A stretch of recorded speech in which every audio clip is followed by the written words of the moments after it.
Tunajifunza katika mfano wa wakoma. Palikuwa na wakoma 10. Hawa wakoma walienda kwa Yesu kuombewa. Wakasema, Bwana, tunaomba ututakase.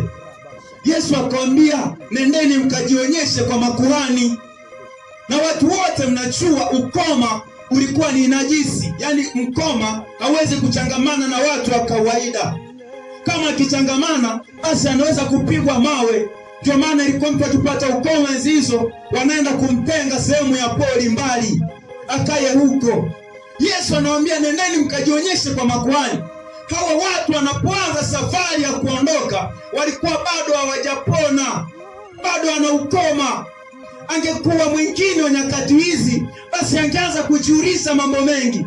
Makuhani wenyewe wako safi. Sisi wakoma haitupasi kuchangamana na watu safi.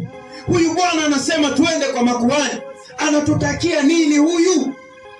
Bila shaka anataka wakatupige na mawe watuue. Ndivyo wangejiuliza. Lakini maandiko yanasema hawakujiuliza. Wakaanza safari kwenda kwa makuhani. Walivyokuwa wanaenda, walipofika njiani, basi wote wakapona, wakatakasika. Haleluya. Na laiti kama hawangeenda, wangeanza kujiuliza mioyoni mwao, basi wasingepona wala wasingetakasika.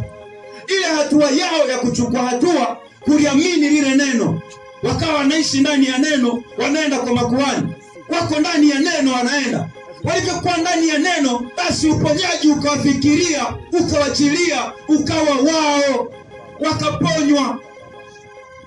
Ndivyo mwamini unavyotakiwa kuwa katika nyakati hizi.